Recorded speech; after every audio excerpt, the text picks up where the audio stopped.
morning, veterans and patriots. I am Lori McCarris, the director of the Military Veterans Resource Center. Welcome to our Memorial Day observance at the University of West Florida 2022. At this time, our UWF Army ROTC Guard will present and post the colors, and Kip Gaudette and UWF's own Matt McKinney will play an acoustic version of the national anthem, and this will then be followed by the Pledge of Allegiance. I would ask that you stand if able through all three. If you are a veteran, you are authorized to salute the flag during the flag ceremony. Honor guard. Let's face. Forward. March. Let's.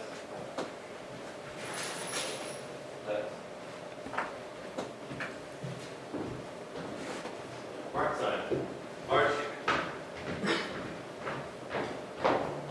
Right turn. March. Color guard. Pulse. Thank you so much. Presents. Colors.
About face.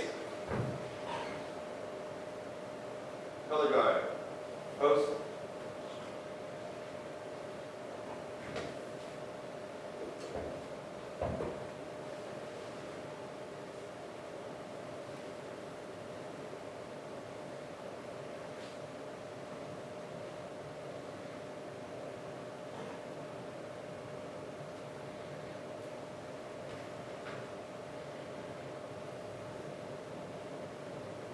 Left, face, forward, march.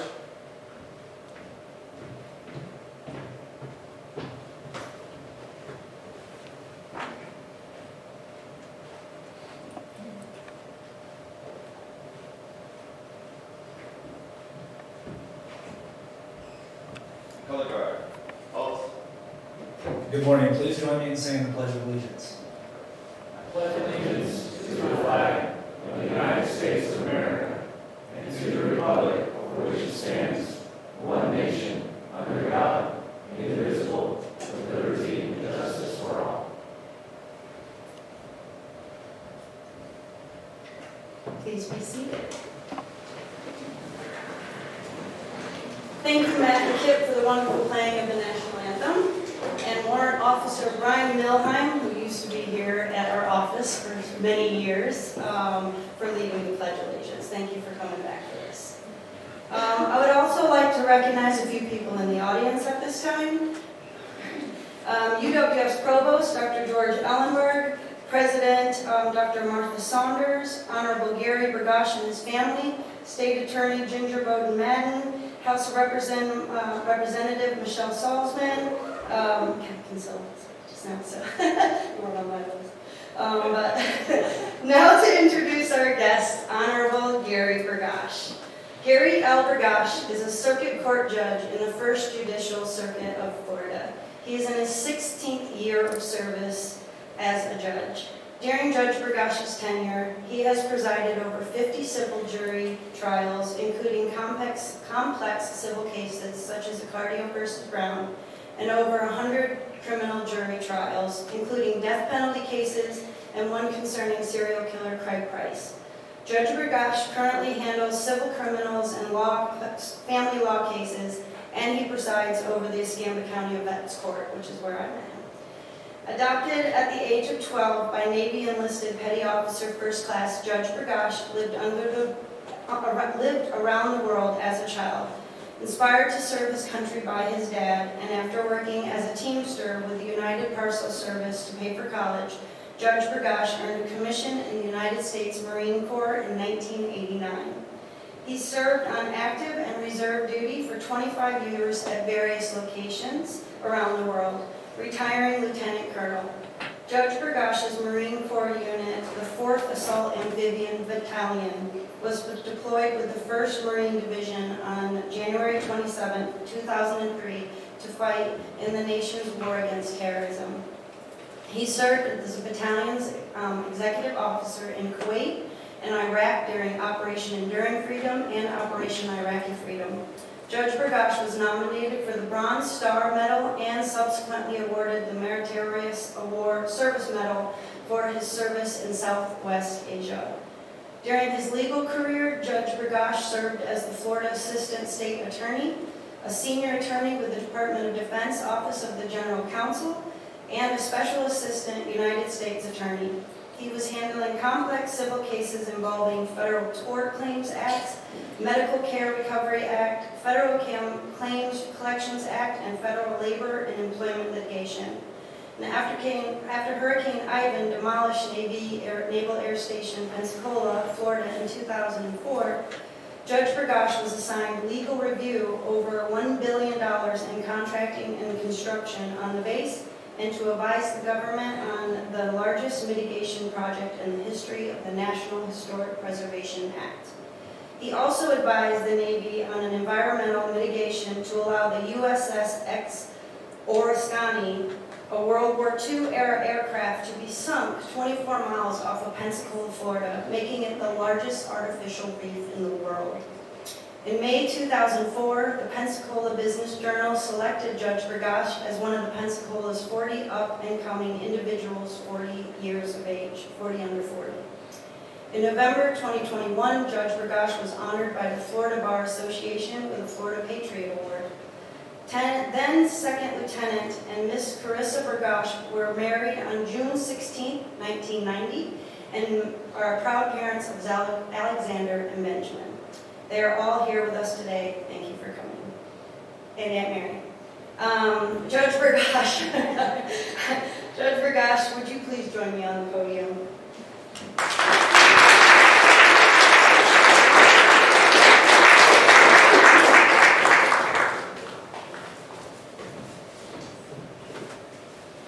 All right, I think there's one title that she left off, and that's Legend in My Own Mind. So I appreciate that kind introduction. I do want to recognize my family for being here, my beautiful wife Carissa, my little son Alex, my brother Benjamin, Ben, and my Aunt Mary. Thank you for being here today. Friends, President and Dr. Martha Saunders. Now, I have to say something about her. We all know she's a fantastic president, she really is. But I have to tell you, she was my teacher, I think, for 2 classes, and she is a great, great teacher. So I'm just honored to be here, and I'm so proud of you. Thank you for helping me along my journey. Fantastic, you touched a lot of lives, mine included. State Attorney Ginger Madden, thank you for being here. She's the first female state attorney in the First Judicial Circuit's history. What a fantastic job, and I'm enjoying your friendship. I say this, though, prosecutors do what prosecutors do. They're on the right. I'd say, right? Judges do what judges do, the defense do what they do. But she's a great, great leader. Thank you. We also have State Representative Michelle Salzman here. Michelle, I know you spoke last year, and we're friends. I spoke to her last night and said, hey, I'm speaking at UWF. She goes, I'm coming. So I appreciate you coming here. Captain Tim Kinsella is here. Thank you, Skipper, for being here. Former CO of the base during a lot of tumultuous times, and God bless you. Thanks for your leadership. Other friends here, my Judicial Assistant, Krista Adams, is here. Thank you for coming through the rain. Veteran Treatment Court Coordinator, Carol Henry, is here. Thank you, Carol. You do. Roy McKill. Thank you for having and to everyone else, veterans and families, thank you for attending. Medal of Honor citation, Staff Sergeant Clifford C. Sims, United States Army, Delta Company, 2nd Battalion Airborne, 501st Infantry, 101st Airborne Division, near Hue, Republic of Vietnam, February 21st, 1968. For conspicuous gallantry in action at the risk of his life, above and beyond the call of duty, Staff Sergeant Sims distinguished himself while serving as a squad leader at Delta Company. Delta Company was assaulting a heavily fortified enemy position concealed within a dense wooded area when it encountered strong enemy defensive fire. Once within the wood line, Staff Sergeant Sims led his squad in a furious attack against an enemy force which had pinned down 1st Platoon and threatened to overrun it. His skillful leadership provided the platoon with the freedom of movement and enabled it to regain the initiative. Staff Sergeant Sims was then ordered to move his squad to a position where he could provide covering fire for the company command group and to link up with 3rd Platoon, which was under heavy enemy pressure. After moving no more than 30 meters, Staff Sergeant Sims noticed that a brick structure in which ammunition was stocked was on fire. Realizing that danger, Staff Sergeant Sims took immediate action to move his squad from that position. Though in the process of leaving the area, 2 members of the squad were injured by the subsequent explosion of the ammunition. Staff Sergeant Sims' prompt actions undoubtedly prevented more serious casualties from occurring. While continuing through the dense woods amidst heavy fire, Staff Sergeant Sims and his squad were approaching a bunker when they heard the unmistakable noise of a concealed booby trap being triggered immediately to their front.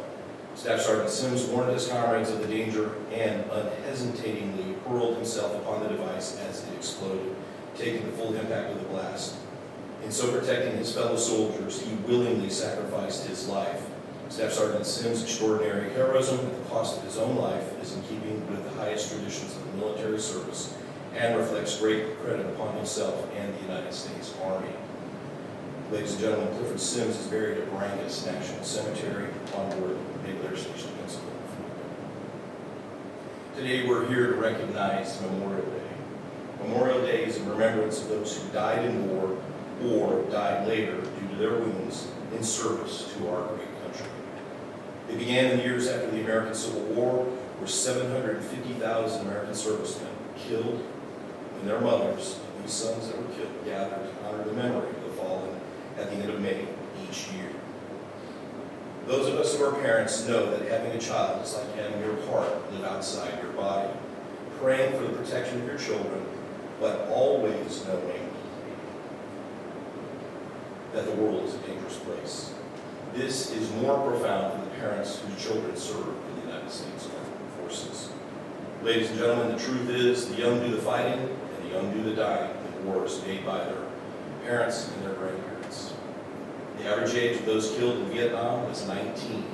In Iraq, the largest age group for fatalities was 21 years of age. Most who are killed in war are unmarried, born almost exclusively by their mothers and their fathers. While the reasons a person chooses to serve in the United States Armed Forces is unique to each person, there are some common themes. To serve your country for patriotic reasons, to continue a family heritage of military service, or just to serve, which is noble, and I mean that in the honorable sense and not in the aristocratic sense. And service is noble in and of itself. But service means sacrifice, and today we honor those who sacrifice all their lives. The freedoms that we enjoy as Americans is preserved only because of the strength of our United States military. Make no mistake, ladies and gentlemen, without the world's greatest military, America, as we now know it, would cease to exist. We each owe our lives to the men and women who serve, and mostly to those who served and lost their lives in that honorable service. We should remember and honor such service and sacrifice, and we should be aware that there is a disconnect between the civilians and the military. Why is this?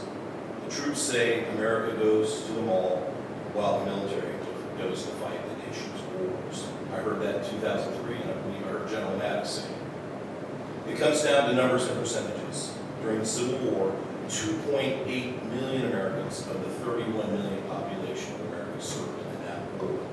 16 million of the 133 million Americans served in World War II. 2.7 million of 194 million Americans served in approximately 2.5 million out of the more than 330 million we have in this country now served in the 20-year war on terror. Ladies and gentlemen, in percentages, 44% of the men and 1% of the women 75 years of age and older have served in the United States military. For my generation, 8% of the men and 1.5% of the women served. And for those under 35, only 3% of the men and 0.72% of the women served in the military. Historian Andrew Basovich states in his book, America's New Militarism, that the attitude prevailing in the civilian side of the civil-military divide can be summarized briefly. Although we don't know you, rest assured that we admire you. Now, please go away. Ladies and gentlemen, how can we narrow this gap? We can do this by remembering the fallen, by attending Memorial Day services such as this, by attending memorial services on Memorial Day, by remembering the fallen in your Memorial Day prayer before you eat, by placing flags on the graves of the fallen like the Boy Scouts do every year at 7 a.m. on the Saturday before Memorial Day. And ladies and gentlemen, that's going to be this Saturday. And if you're in a leadership position, by earnestly seeking veterans for important jobs and ensuring that they have meaningful opportunities when they transition back into civilian life and are not punished for being away from home for many years of arduous service to their nation, really service to us all. Now for the personal, any of us that served in the military for any length of time and through any kind of action have lost loved ones. I'm going to go through some that I know that we lost. The first is Andrew Aviles. He was 18 years of age when he was killed on April 7, 2003 in Iraq. He was at a graduate of Robinson High School in Tampa, Florida. Andrew Aviles' ROTC instructor placed an empty chair that will always sit front and center in his classroom. The inscription that his ROTC leader chose to put on that says this. It says, "This seat belongs to Lance Corporal Marine Andy Aviles. He gave all. Those who did less cannot sit here." Aviles was an academic whiz. He was a popular, and he was the senior class president when he graduated a year before he joined the United States Marine Corps. Aviles was killed, as I told you, on April 7, 2003, as the Marines battled to secure a bridge near the capital, Baghdad. Enemy artillery fire took out his amphibious assault vehicle that he was riding in. Aviles gave up a full academic scholarship at Florida State University to sign on as a Marine Corps reservist.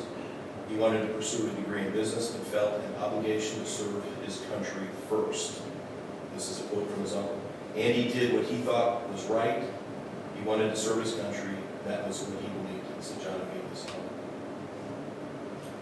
So a few years later, Kevin Morangi, who went with us first in 2003, was killed in 2005. I want to read a little bit about him. Kevin Morangi, 22, the Orlando Sentinel wrote about him and said, "Kevin Morangi was a teenager living in his native Kenya, Africa, when his family won a lottery to receive a visa to emigrate legally to the United States of America.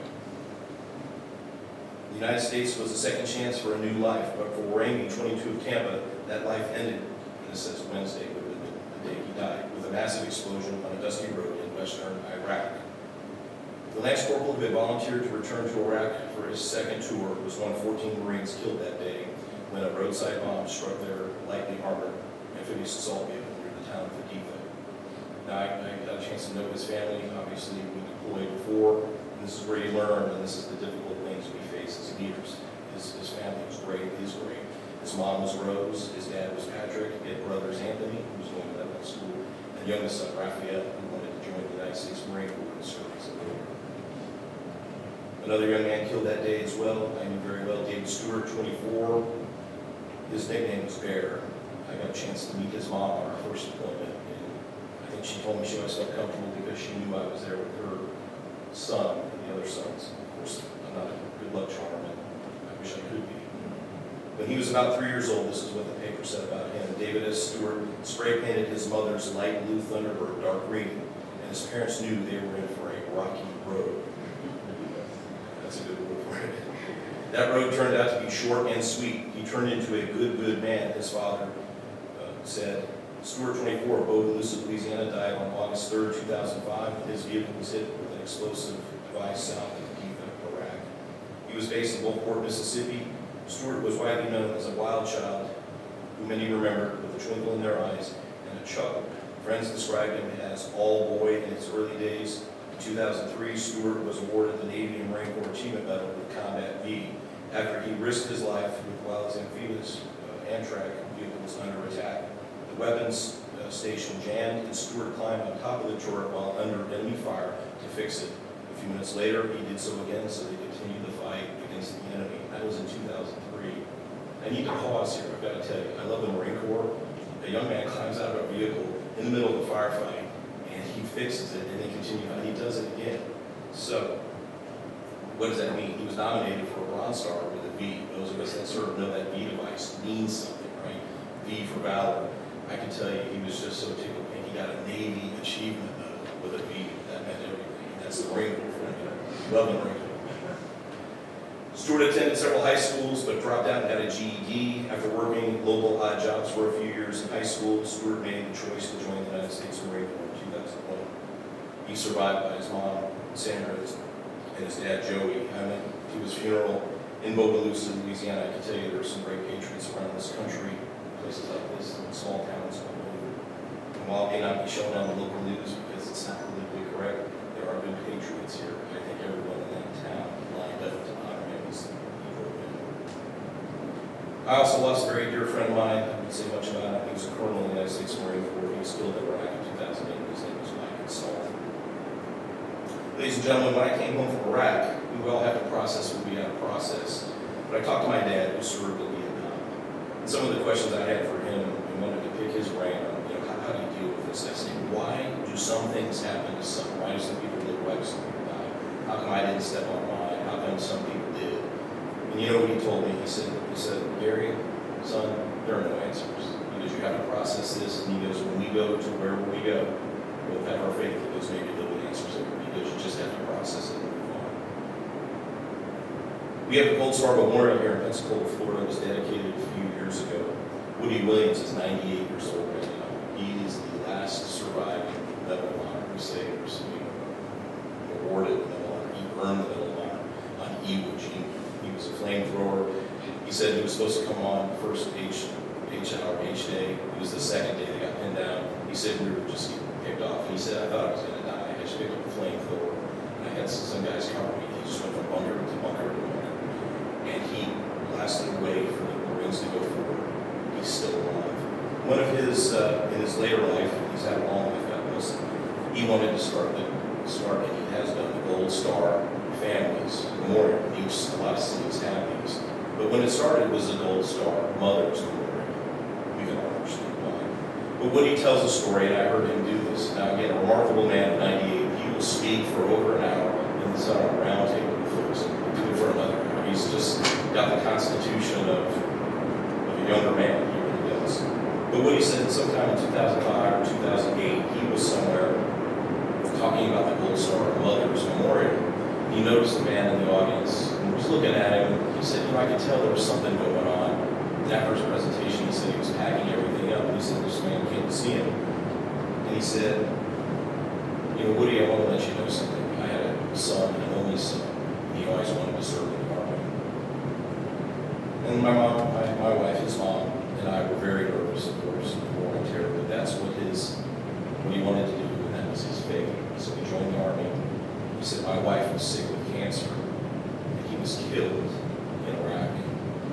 And a few days later, my mother died. And he said, Woody, I love this memorial, but I got to tell you this. He goes, sometimes dads cry too.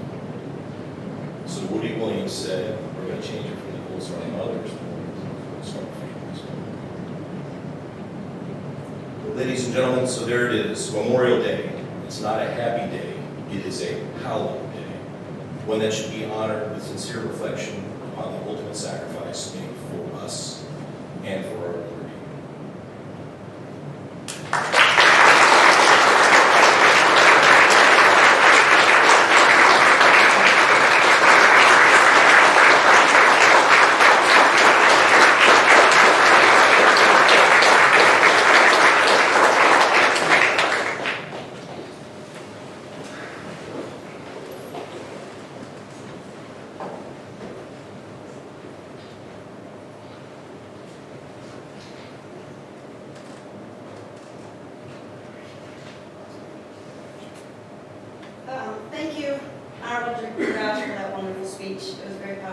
appreciate it. I did not earlier mention, but I'd like to also thank the individuals from the Military Order of Purple Heart who came today as well. Just saw you in the crowd, so I want to make sure I acknowledge you too. While walking in, I hope you all took the time to look around the room. If you did not, please do after the ceremony. Below me, you will find the missing man table. You will see on the tables we have placed memorial dog tags made by the UWF C3D Lab. Please take a set with you. The UWF Library has set up a table with some memorabilia from our archives. Please take time to go over there to see Dean. And we have the Brankus National Cemetery wall here to my right. Memorial Day is not a day to celebrate service, but a day to honor sacrifice. We chose to print the walls with all the names buried since May 2019 when I started that, and May 2022. We did this because we understand that our service members die at war, but sometimes there's an invisible war going on in our men and women inside their minds, and it never ends. That wall is to remember them all. Those who have died from suicide and from lasting effects of war that either their minds or their bodies could never heal from. And hopefully everybody who walked in was given a poppy pin as well. During Memorial Day, red poppies begin to make their presence. These colorful flowers serve to honor and memorialize fallen soldiers. The red poppy officially became the national emblem of remembrance in 1920. But the resilient little flower's roots run deep, all the way back to the battlefield of World War I, where they grew in the unlikeliest of places. Red poppies symbolize resilience. They have grown in even the most unhospitable landscapes, including the war-torn battlefields in 1915. Even though the landscapes were devastated, red poppies arose from the wreckage come spring, like tiny beacons of hope. Lieutenant Colonel John McCrae served in World War II and was particularly moved by the red flowers he saw popping up all over Europe after the human conflicts had quieted. He noticed a cluster of poppies blanketing Flanders Field in Belgium, where he was serving as a brigade surgeon for an Allied artillery unit. Soon after, a huge battle tore through the area, killing 87,000 Allied soldiers, including one of McCrae's closest friends, and he wrote the poem Flanders Field to channel his grief. Told from the perspective of the fallen soldier buried beneath poppies, it honored the troops who lost their lives in that conflict. We have posted the poem in the back, and we also asked the staff and our friends at UWF and outside to feel free to send us pictures of their loss. Please take the time to go back to see our Flanders Field in the back of the room and pay your respects. Most of us have served knew that there was a risk and a possibility to serve in battle, and we were fortunate that we got to live another day when there were so many who did not. I always remind myself of this when I hear the service members who have passed. That is honor. To honor them today, we will have roll call for some of our fallen soldiers. Then we will lay the wreath, followed by taps.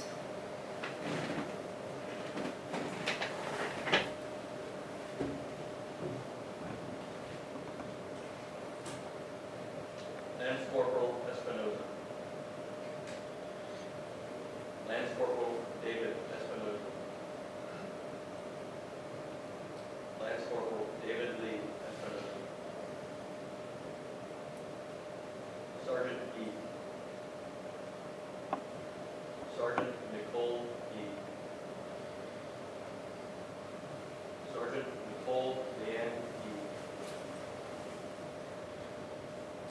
Petty Officer, 3rd Class, Soviet. Petty Officer, 3rd Class, Max Soviet. Petty Officer, 3rd Class, Max William Soviet.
Thank you, everyone, for attending our event and for showing your appreciation for those that paid the ultimate price. Thank you, Kip and Matt, for your amazing music. It sounded nice. Thank you, UWF Army ROTC, for your participation today. Excellent work. Thank you to all the MVRC employees that made this observation a very beautiful occasion. I appreciate you.